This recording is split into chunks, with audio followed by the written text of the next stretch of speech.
Shalom, selamat pagi. Sate pagi hari ini bertemakan Turun dari Gunung Kemuliaan, karya Pendeta Dr. Andar Ismail dari seri buku Selamat Sehati karya BPK Gunung Mulia. Cerita tentang pemuliaan Yesus di gunung sulit dimengerti peristiwanya, namun maksudnya dapat kita telusuri. Cerita ini terdapat dalam ketiga Injil sinoptik. Agaknya sumber informasinya adalah Petrus yang merupakan saksi mata. Kita simak cerita yang terdapat dalam Injil Lukas. Diceritakan bahwa Yesus mengajak 3 orang rasulnya, yaitu Petrus, Yohanes, dan Yakobus, naik ke gunung untuk berdoa.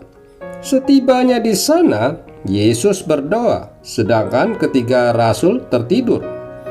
Ketika para rasul itu terbangun, mereka melihat Yesus sedang berdoa dan rupa wajahnya berubah dan pakaiannya menjadi putih berkilau-kilauan.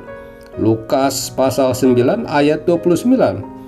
Apa gerangan artinya? Lalu terjadi sesuatu yang lebih sulit lagi untuk dimengerti. Tertulis tampaklah 2 orang berbicara dengan dia, yaitu Musa dan Elia. Bagaimana mungkin? Bukankah Musa dan Elia sudah ratusan tahun meninggal dunia? Persepsi apakah ini? 1000 tanda tanya muncul. Namun ketiga penulis kitab Injil tidak mempersoalkan hal ini, sebab ada hal yang lebih penting untuk diceritakan. Musa dan Elia tampak mulia, lalu berbicara tentang tujuan kepergiannya yang akan digenapinya di Yerusalem. Kepergian Yesus kemana? Bukan ke Yerusalem, sebab kepergian di sini merupakan eufemisme atau penghalus kata kematian. Ini nyata dalam bahasa aslinya, yaitu elegonten exodon autau, artinya berbicara tentang kepergiannya.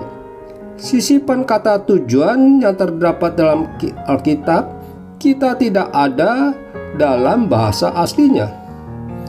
Ini memperjelas bahwa yang dimaksud bukan kepergian ke Yerusalem, melainkan kepergian di Yerusalem, yaitu kematiannya di Yerusalem. Tidak lama kemudian Musa dan Elia hilang dari pandangan. Yang tampak hanya Yesus yang terdengar melubat dari awan. Inilah anakku yang kupilih. Maklumat ini menegaskan bahwa Yesus adalah Mesias, artinya yang diurapi atau yang dipilih menjadi juru selamat. Sekarang maksud cerita tentang pemuliaan Yesus di gunung mulai sedikit jelas. Cerita ini bermaksud menunjukkan bahwa Yesus adalah Mesias, yaitu Mesias yang akan menderita dan mati di Yerusalem. Perhatikan bahwa cerita ini didahului oleh 2 cerita lain, yakni pengakuan Petrus bahwa Yesus adalah Mesias dan pemberitahuan Yesus bahwa ia akan menderita. Jadi, cerita tentang pemuliaan Yesus di gunung bermaksud untuk meneguhkan kedua cerita yang mendahuluinya. Cerita ini seakan-akan hendak memastikan benar Yesus adalah Mesias dan ia adalah Mesias yang menderita. Masih ada bagian yang ketinggalan. Ketika Musa dan Elia masih tampak, Petrus mengusulkan, "Guru, alangkah baiknya kita berada di tempat lain.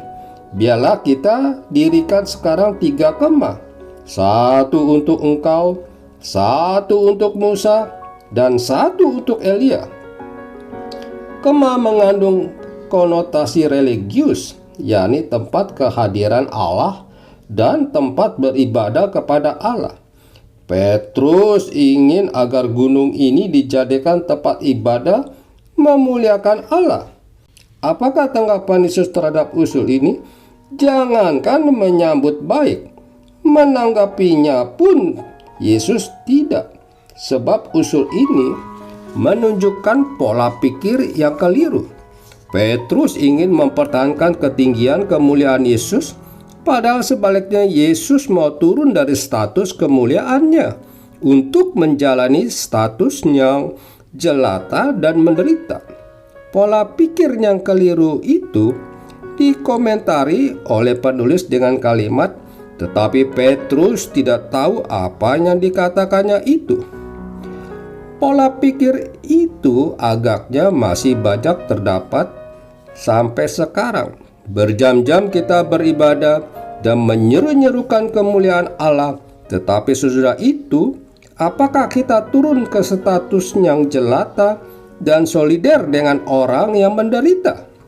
Kita begitu mudah menyebut-nyebut nama Tuhan, padahal Yesus berkata, "Bukan setiap orang yang berseru kepadaku, 'Tuhan, Tuhan,' akan masuk ke dalam kerajaan surga, melainkan orang yang melakukan kehendak Bapa-Ku yang di surga." Kita mengidealkan gereja yang megah mulia. Kita ingin status mulia. Kita ingin naik dan tinggal di gunung kemuliaan. Padahal bukan itu gaya hidup teladan Yesus. Ia justru mau turun dari gunung kemuliaan. Ia turun untuk melakukan perbuatan-perbuatan yang mulia. Amin. Mari kita berdoa. Bapa Surgawi, kami sadar bahwa hanya Tuhan Yesus saja yang harus dipermuliakan di dalam kehidupan kami, dan bukan sebaliknya. Di dalam nama Tuhan Yesus kami berdoa. Amin.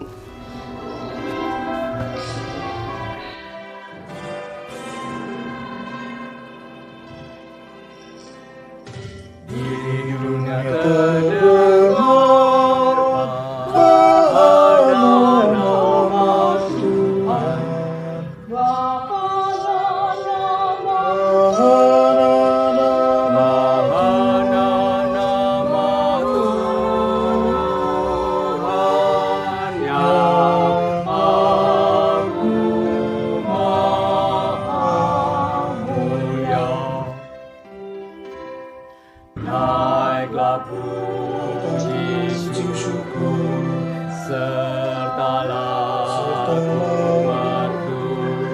Naiklah puji syukur di dalam imanku. Memuliakan Pencipta yang Maha Kuasa. Besar benarlah kuasa-Nya, besar benarlah kuasa-Nya, besar.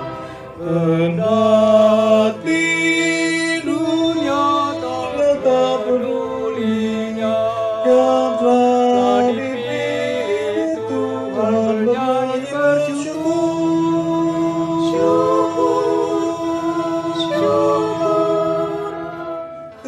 Bapa kasih-Nya yang mesra, suara memegah, ditinggal oleh Bapa. Di dunia terdengar mana nama Tuhan, besar benar kuasa-Nya, besar benar kuasa-Nya, besar. Dunia terdengar mana nama Tuhan,